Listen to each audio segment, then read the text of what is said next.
느끼지 못할 때라는 제목으로 우리 함께 은혜를 나눕니다.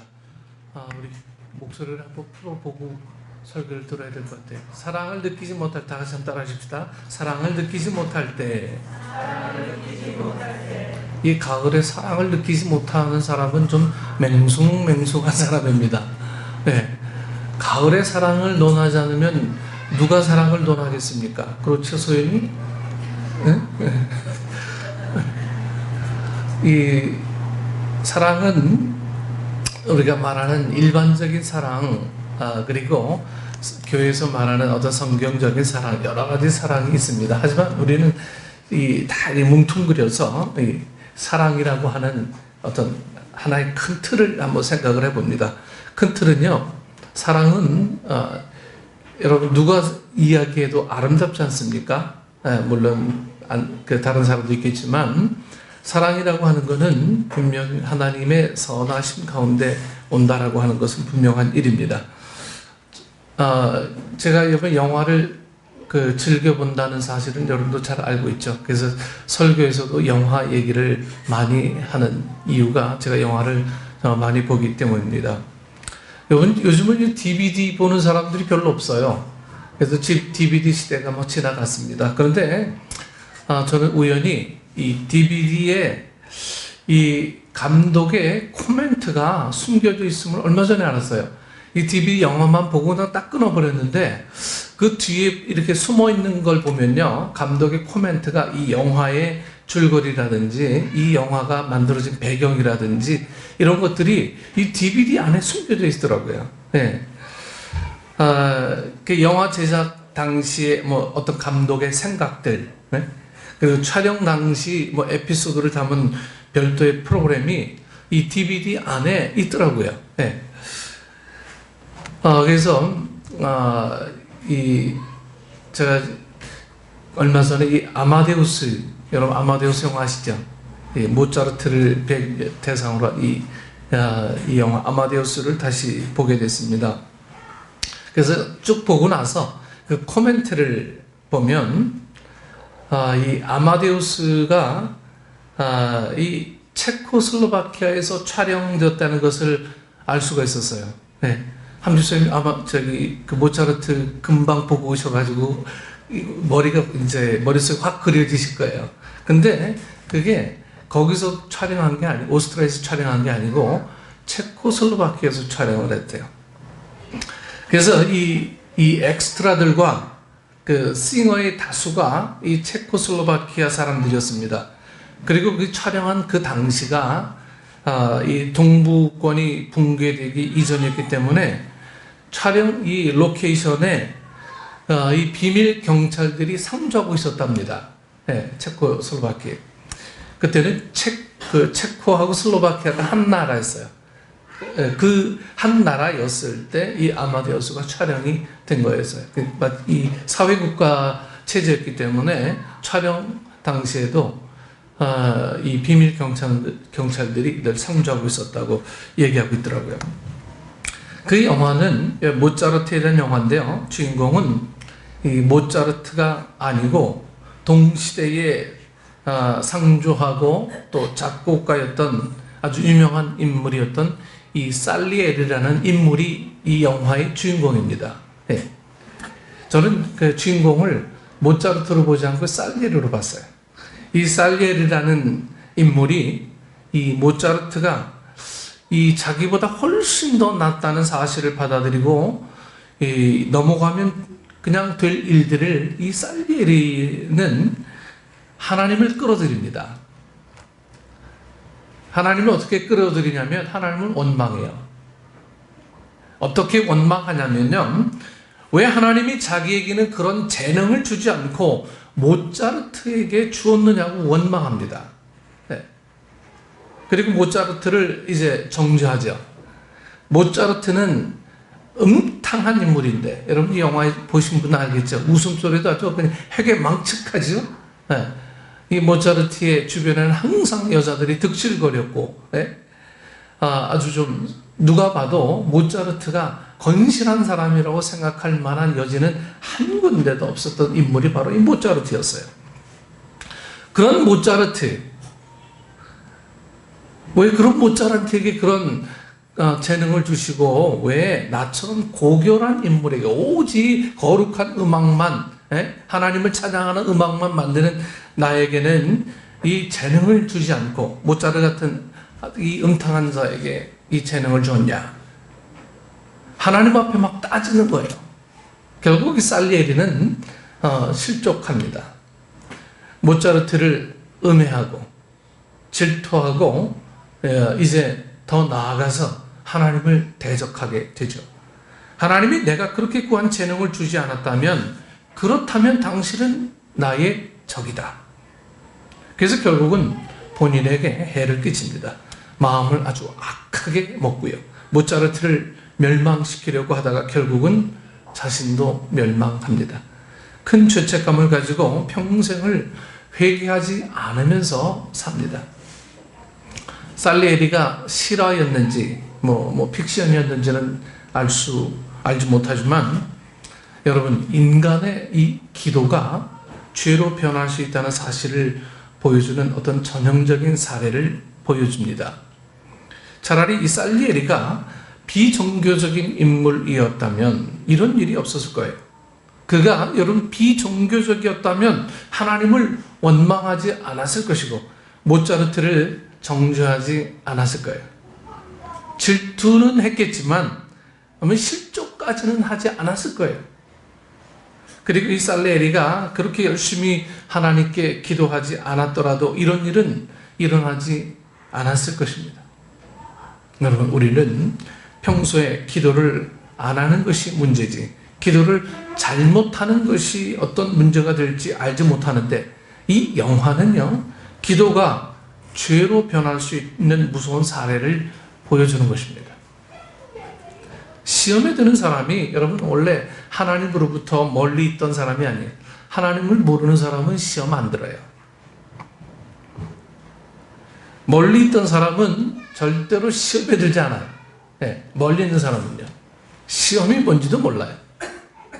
예수님의 12 제자 중에 한 사람이었던 가룟 유다가 여러분 시험에 들어서 예수님을 배반했던 것처럼 하나님으로부터 가까이 있었던 사람이 시험에 들어요. 시험에. 그것이 타당성이 있어요. 하나님으로부터 멀리 있는 사람은 하나님을 원망하려 들지 않습니다. 가까이 있어야 원망하든지 기대감이 있어서 실망하든지 여러 가지 그러죠.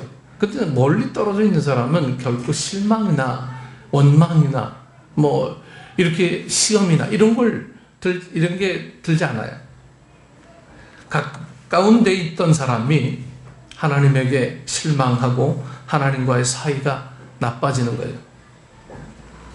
여러분, 이 시대를 특징 짓는 이 문화적인 추세가 몇 가지가 있는데 첫째는 이 서비스 산업 위주라는 거예요. 서비스 산업. 서비스가 아주 중요한 시대가 됐습니다. 사람들은 여러분 서비스 받는데 아주 익숙해져 있어요. 그래서 친절한 서비스를 하기 위해서 처음에 좀 미국에서 이렇게 나왔다가 되게 황당한 일들이 있었는데 손님인가요? 음식 나오셨어요 그래. 음식한테 존댓말 쓰고 있어요. 음식 나오셨어요 그래. 입금 되셨어요.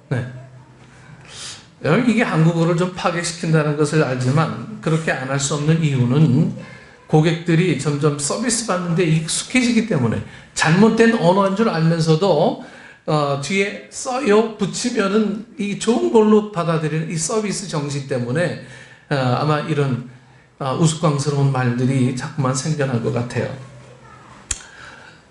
두 번째는 사람들을 통제하고 사회를 이끌기가 여러분 점점 더 어려워집니다. 다시 말해서 전에는 어떤 리더자에 의해서 모든 것들이 다 결정이 되고 운영이 돼 왔던 시대가 제가 살던 시대였거든요. 근데 이제는 리더가 모든 걸 끄는 시대가 아니고 여론이 주장해요. 여론이 모든 것을 막 주장합니다. 정치인들은 여론에 막 휘둘려요. 그 우리나라도 좀 작년에 참 이 볼썽사나운 일들이 많이 있지 않았습니까? 한쪽에서는 횃불 들고 한쪽에서는 태극기 들고 서로 여론을 주도하기 위해서 그런 보이지 않는 전쟁들, 보이는 전쟁들 이런 것들이 막 있었던 거예요. 누가 여론을 더 많이 하나? 얼마 전에 네이버에서 그 중요 기사를 더 뭐 좋은 곳에 배치하고 뭐 다른 곳에 배치하고 이런 것 때문에 네이버에 큰 어떤 사장이 큰 문제가 되지 않았습니까? 여러분 별거 아니라고 생각할지 모르지만요, 심각한 문제입니다. 사회의 여론을 주도할 수 있는 이 기사의 배치가 이 정치를 좌우할 수 있기 때문에 이 매스컴에서 배치하는 기사의 그 배치 내용들은 우리 사회에서 굉장히 중요한 이슈로 떠오르게 된다라고 하는 거죠. 그래서 여론이 이렇게 무서운 거예요. 여론이요. 여러분 요즘 드라마를 보세요. 요즘 드라마 보면 작가가 써놔요. 근데 중간에 거의 다 수정 안 하는 작가는 없어요. 홈페이지에다 대고 얘 살려라, 죽여라, 얘 교통사고 당해라, 부활시켜라, 예, 온갖 걸 다 해요. 그러니까 이 여론을 보면은 작가가 자기 의도는 그게 아닌데 뭐 죽였다가도 살렸다가도 늘리기도 했다가 줄이기도 했다가. 그러니까 요즘은 개성이 판치는 시대가 아니고 여론이 모든 문화를 이렇게 다 주도하는 그러한 추세가 요즘 우리가 사는 그런 삶이죠. 그러다 보니까요, 이 정치에는 이제 원칙도 없고요, 소신도 없고 또 철학도 없고, 여론에 부합하는 것이 정치고 여론에 부합하지 않으면 정권을 잡을 수가 없는 그런 시대에 살고 있습니다. 그러면서 우리가 가장 놓치기 쉬운 것 중에 하나가 진실이 사라져버려요. 진실. 정치인들은 다 쇼를 할 수밖에 없는 거예요. 이 대중이 좋아하는 것, 그런 얘기들, 대중이 좋아하는 것, 이런 것만 다 하다 보니까 진실도 없고 다 쇼맨십만 늘어나는 정치인들이 늘어나게 되죠. 다시 말해서 이 거짓의 정치가 되어버리고 말았어요. 그렇기 때문에 국민들은 자기들이 서비스를 받아야 된다고 생각을 하다가 결국은 속아버린 거예요. 정치인들로부터 좋은 얘기를 들어야 되고 아주 뭐 그럴듯한 얘기를 들어야 되고 하는 이것에 익숙해져 있다 보니까 진실은 온데간데 없고 좋은 말, 익숙한 말 이런 것들이 길들여져서 그만 정말 이 핵을 놓치는 그런 우리의 모습을 보게 되죠. 그리고 세 번째로는 이 인격 형성과 신앙에 끼치는 영향을 염려하지 않을 수 없습니다. 여러분, 신앙은 둘째치고라도 인격에 미치는 영향이 문제입니다.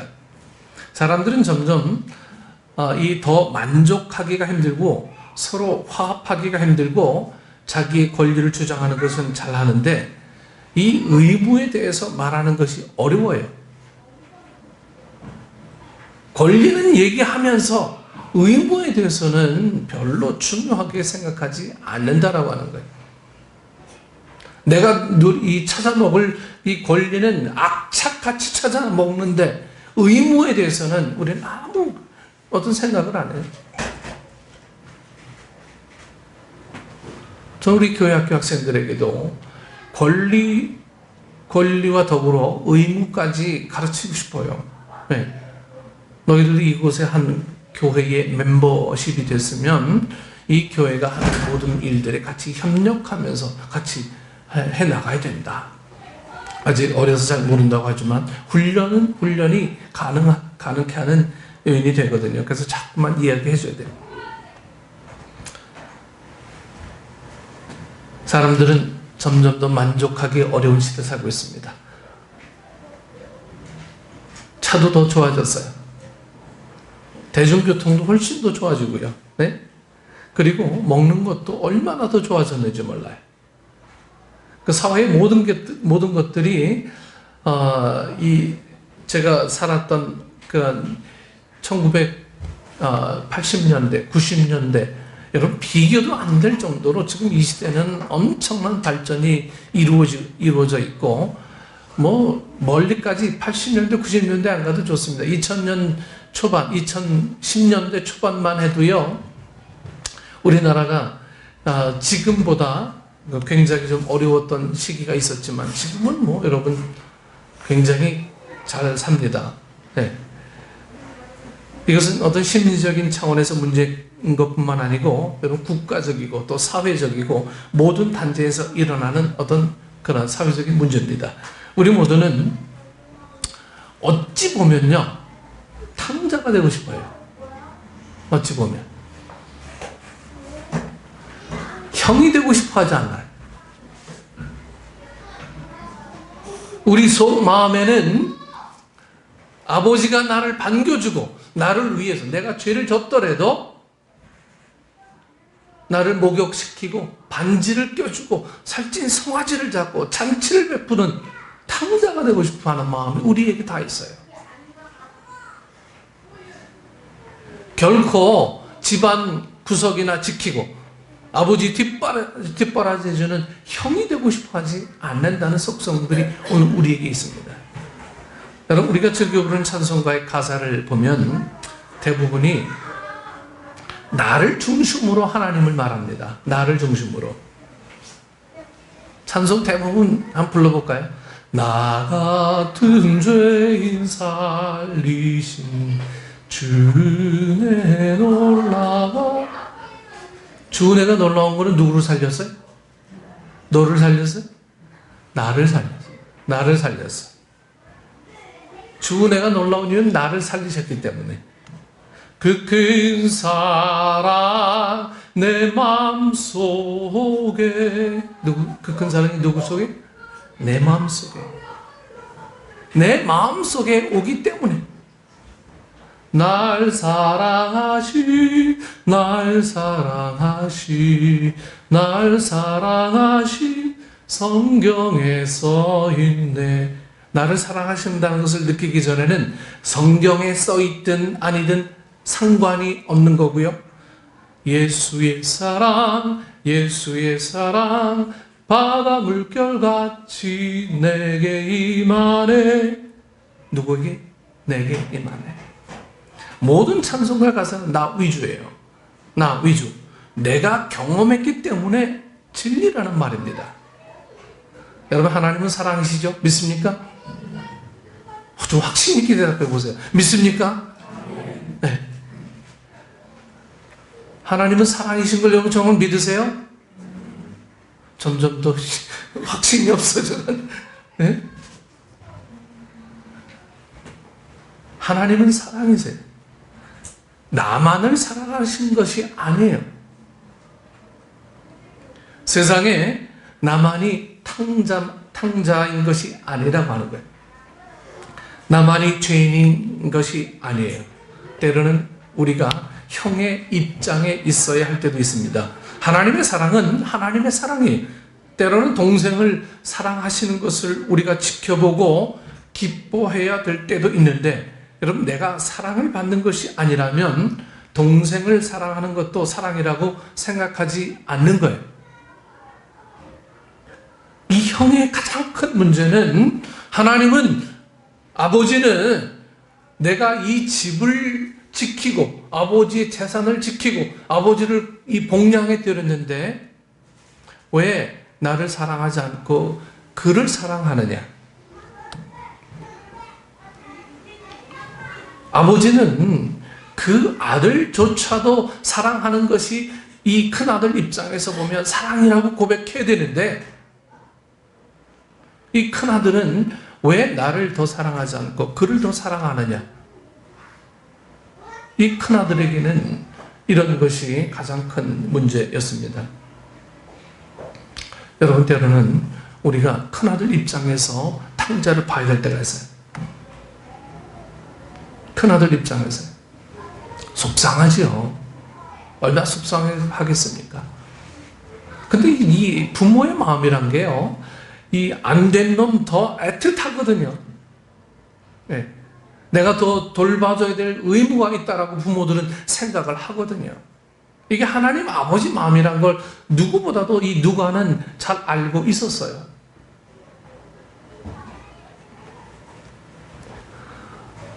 아버지가 내가 원하는 그러한 사랑의 방향이 아니더라도 그것이 사랑이라는 것을 우리는 고백할 줄 알아야 합니다. 우리는 하나님이 사랑이시라는 것을 알고 그 사랑을 경험하기 위해서 애를 씁니다. 그 사랑을 내가 경험할 수만 있다면 내 마음에 번민이 사라지고 치유를 받을 것이라고 생각을 하는데, 우리의 문제는 내가 직접 경험하기 전까지는 하나님의 사랑은 사랑이 아니라고 생각하는 거예요. 내가 직접 경험하지 않고는 하나님의 사랑이 남들에게 뭐 엄청나게 큰 사랑이고 그것이 능력이고 건세고 기적이고 이런 것들이 아무런 문제가 안 된다라고 하는 거예요. 아무런 내게 기쁨이 안 된다라고 하는 거예요. 누가 경험해야 돼요? 내가 경험해야 된다. 우리는 늘 이렇게 생각해요.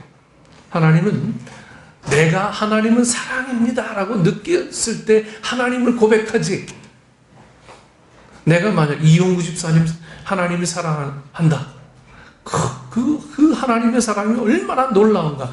대부분의 사람들이 이런 고백을 안 해요.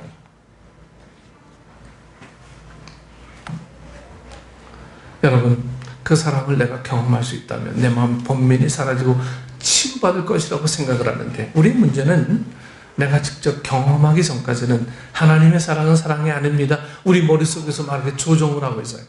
하나님의 사랑이 왜 사랑이 아닙니까?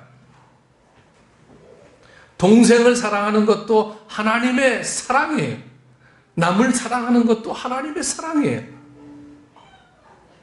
그러나 남을 사랑하는 한 나와는 상관이 없는 것입니다. 남이기 때문에 여러분, 하나님도 골치가 아프지 않으시겠습니까? 우리가 어떻게 늘 탕자처럼 주인공이 될 수 있겠습니까? 언제까지 동생으로 살려고 하겠습니까? 언제 우리가 형의 노릇을 할 수 있다는 말입니까? 언제 우리가 아버지의 마음을 이해할 수 있을 것이라는 말입니까? 아버지가 동생을 맞아주고 기뻐하는데, 여러분, 동생을 사랑하지 않기 때문에 아버지와 같이 기뻐하지 못합니다. 그 아버지가 그 형을 설득합니다. 잃었던 아들을 찾았으니 기뻐하는 게 마땅하지 않냐? 응? 그러나 형에게는 마땅하지 않습니다. 내가 경험하지 않는다면 그것이 사랑이 아니라는 거예요. 하나님의 사랑은 내가 경험할 수 있는 범위 안에서만 사랑이라고 생각하는 거예요. 그래서 하나님의 사랑이 하나님에 대해서 섭섭하게 느낄 때가 많습니다. 하나님, 날 사랑하신다면서요. 날 사랑하신다면서요. 왜? 그러면 복권에 당첨시켜 주셔야지. 왜 안 됩니까? 왜 자동차가 고장납니까? 왜 우리 집 이 지붕에 막 물이 새니까? 왜 날 사랑하신다면서요? 그런데 왜 이런 식으로? 여러분, 왜 하나님의 사랑을 사랑이라고 생각하지 못하느냐? 내게 해당되지 않는다고 생각하기 때문입니다. 남을 남으로 여기는 한 하나님의 사랑이 세상에 가득하더라도 우리는 그것을 사랑으로 받아들이지 못하고 기뻐하지 못하는 것입니다. 우리에게 문제가 있는 거예요. 여러분, 심각한 문제가 있는 것입니다. 우리가 무심하면 세상에 역사하는 하나님의 사랑을 느끼지 못합니다. 우리가 무심하면, 마음을 놓고 그냥 멍하게 있으면요, 세상에 널리 있는 하나님의 사랑을 내가 느끼지 못하는 거예요. 즉, 군중 속에 고독을 느끼는 사람처럼 이 하나님의 사랑이 홍수처럼 넘쳐나는데도 그것을 보지 못하는 거예요. 우리가 무심하기 때문에 그런 것입니다. 남과 나의 구분이 너무 엄격하기 때문에, 그렇다면 내게 속한 것이 도대체 누구냐를 물어봐도 사람들이 선뜻 대답하지 못하는 거예요. 요즘 아이들 보면 내 거 의식이 너무 뚜렷해요. 내 거 누구도 못 건드리게. 이거 건드리면 뭐예요? 그냥 뭐. 우리는 나눠 쓰고, 예? 함께 나누고, 이러한 시대에 살았거든요. 지금도 그게 미풍양속이라는 걸 알고 있어요. 함께 하는 것, 서로 돕고, 그게 우리나라에 이 두레라는 풍속이 있잖아요. 옛날 농사 지을 때 보면은, 이 썰이 모자랐을 때, 우리 집은 모내기를 언제 하니까 함께 하자. 다음 날은 너희 집에서 해줄게. 뭐 이렇게 하면서 돌아가면서 좋은 풍습들이 우리나라에 있었거든요. 이게 미풍양속 얼마나 좋습니까? 옛날에는 뭐 그냥 그 밥 먹는 거, 이웃끼리 밥 먹는 거 별로 어려운 문제가 아니었어요. 그냥 가서 뭐 숟가락 하나 얹어놓고 같이 먹는 거예요. 그게 뭐 대수롭습니까? 그냥 정이죠. 근데 요즘은 내 거 건드리면 다 죽이려고 그래요. 네.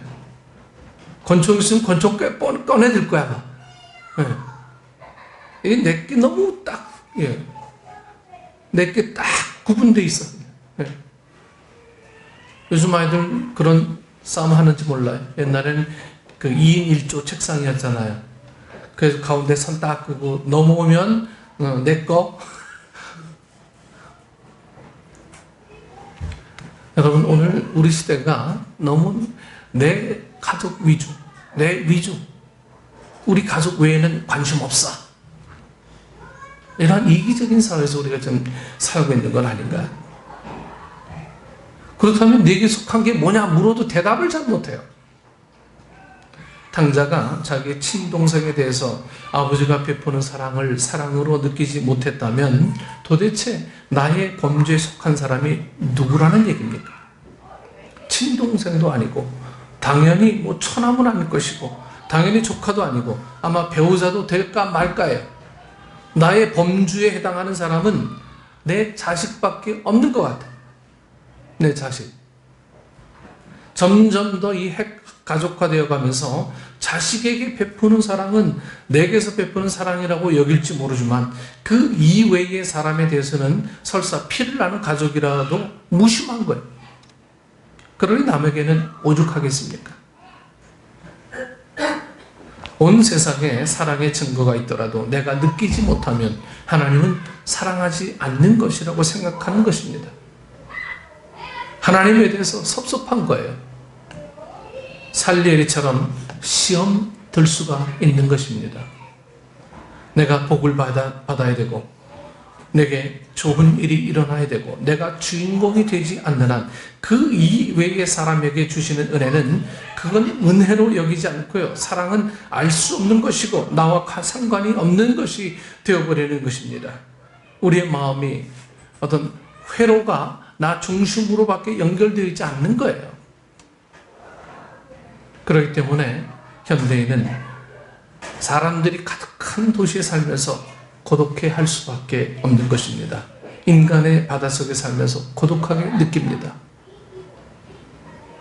이것은 호수 가운데서 목말라 하는 것과 같고 하나님 면전에서 하나님을 의심하는 것과 같습니다. 이것은 어떤 느낌이라든가 경험을 통해서 해결될 수 있는 문제가 아니고 아버지가 탕자의 형과 이 대화하신 것처럼 네? 탕자의 형과 이 대화하신 것처럼 하나님과의 어떤 대화를 통한 깨달음을 통한 또 변화가 일어나게 되고 변화를 통한 성숙함을 통해서만 해결할 수 있는 거예요. 지식적으로 할 수 있는 게 아니에요. 오늘 우리는 하나님을 내 경험 위주로 내가 살아왔던 삶의 경험 위주로 늘 이해할 때가 많습니다. 오늘 하나님은요 그렇게 이해되어지시는 분이 아니에요. 하나님은 대화 속에서 깨달음을 주시는 분이에요. 그래서 우리가 기도합시다. 말씀 읽고 기도합시다 라고 자꾸 얘기하는 이유가 바로 여기 있어요. 성경을 자꾸 봐야 되는 거 깨달음이 와야죠. 오늘 우리 가운데 진정 하나님의 사랑을 느끼지 못하는 요인들이 뭐냐? 우린 여기에 대해서 내가 너무 이기적이었나? 너무 국소적으로 내 식구 요거밖에 생각하지 않았나? 내 의식은 우리 자녀들에게 그대로 전가돼요. 그래서 이제는 좀 우리가 예수 믿는 사람들이 좀 폭넓은 마음으로 내 거 좀 손해가 되고요.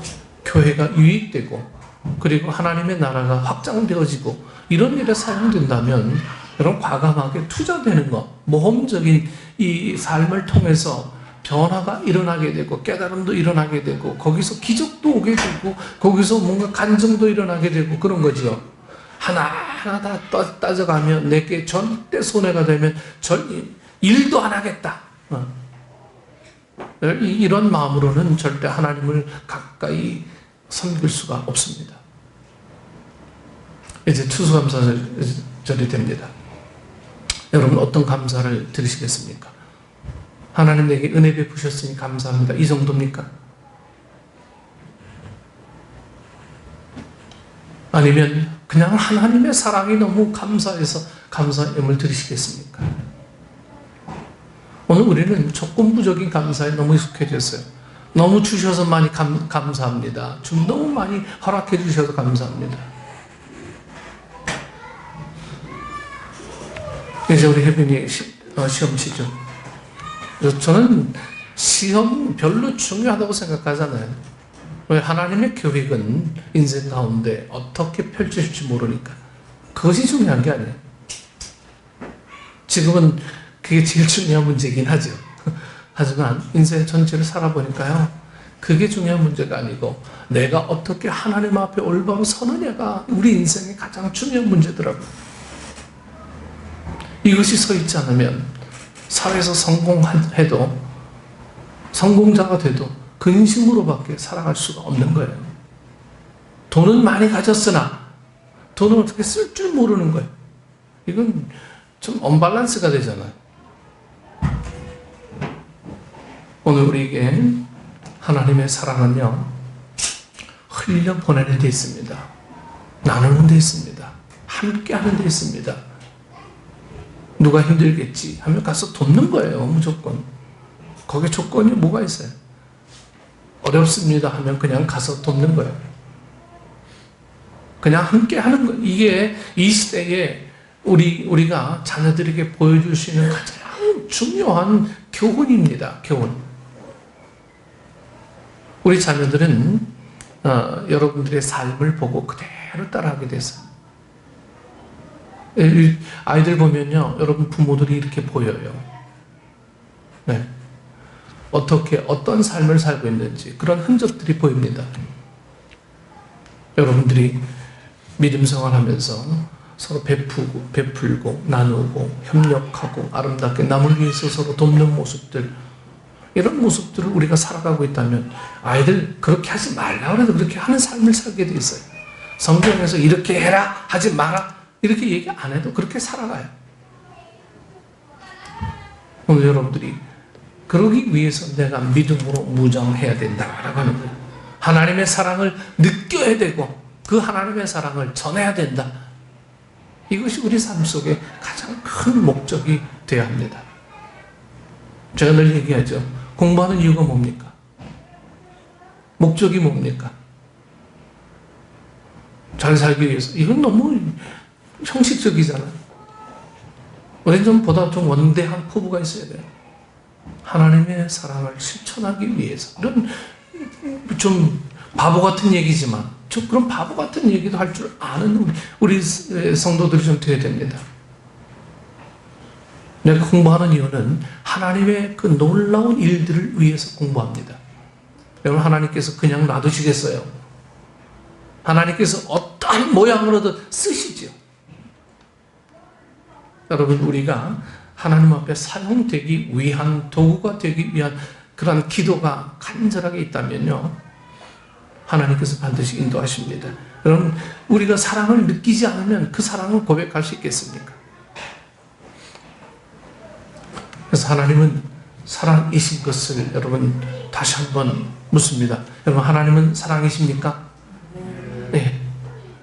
그렇다면 모든 사람들에게 하나님의 사랑이신 것을 느낄 수 있도록 우리가 제공해야 되고, 남들에게 남들이 누리는 그 하나님의 사랑, 어려운 사람에게 처해져 있는 하나님의 사랑 누릴 수 있도록 우리도 함께 협력해야 된다라고 하는 것. 이것이 오늘 우리에게 주시는 하나님의 중요한 메시지입니다. 그냥 바라만 보지 마십시오. 교회의 일들을 그냥 묵묵하게 지켜만 보는 게 대수가 아닙니다. 적극적으로 참여하세요. 실수를 하더라도요. 여기서 뭐 오류가 있어도 함께 하셔야 되는 거예요. 우리 같은 식구들 안에 무슨 부끄러움이나 무슨 어려움이나 뭐가 있겠습니까? 그냥 나누는 거 식구인데. 그래서 여기서 하나하나 사람이 만들어져 가고, 그리고 우리 안에 참으로 기쁜 일들이 만들어져 가는 거. 저는 목회에 있어서 가장 재미있는 게 사람이 만들어져 가는 거예요. 네. 전 매주 기적을 늘 경험합니다. 소연이에게 금요일날 찬송가 몇 장 보내거든요. 찬송가 치는 거 보면 이 아이가 얼마나 연습했는지 볼 수 있어요. 네. 날마다 기적이에요. 날마다 기적이에요. 제가 일부러 좀 어려운 것도 많이 좀 하거든요. 플랫 4개, 샵 3개, 이제 샵 5개까지 한번 해보려고 그래요. 네. 그냥 해내더라고요. 날마다 기적입니다. 여러분 그냥 피아노 치는 것 같지만 그렇지 않아요. 날마다 기적입니다. 우리 안에 하나님의 사랑이 날마다 기적처럼 이루어질 수 있도록 우리의 삶을 내어놓는 것, 하나님 영광에 포인트 맞추는 것, 네. 그런 삶을 사는 하나님의 사랑을 느끼는 축복된 우리 식구들 되기를 축원합니다. 기도하겠습니다. 아버지 하나님, 은혜를 감사합니다. 하나님의 사랑이 내게 임할 때 우리는 하나님의 사랑을 느끼는 본능들이 우리에게 있습니다. 하지만 그 하나님의 사랑이 내게 있지 않다라고 혹시 느꼈을 때도 하나님은 사랑이십니다라고 고백할 수 있는 당자의 형과 같은 마음도 마음이 아니라 그런 마음을 우리에게도 허락하여 주옵소서. 질시하는 눈보다, 질투하는 눈보다 하나님을 보는 시각이 커지게 하시고, 우리 교회 안에 진정 이러한 시각을 많이 가진 사람들을 통해서 아름다운 하나님의 교회 공동체는 이루어지게 될 줄 믿사오니, 성령님, 이 놀라운 일들이 우리 안에 충만한 기쁨이 되어줄 수 있도록 주님 인도하여 주옵소서. 하나님의 사랑이 느껴지지 않을 때 우리 다시 성경으로 돌아가게 하여 주옵소서. 오직 믿음으로 이것이 우리의 기도 제목이 되게 하시고, 오직 성경으로, 오직 은혜로 이것이 우리의 삶의 진정 목적이 되어질 수 있도록 하나님 역사하여 주옵소서. 하나님만 의지합니다.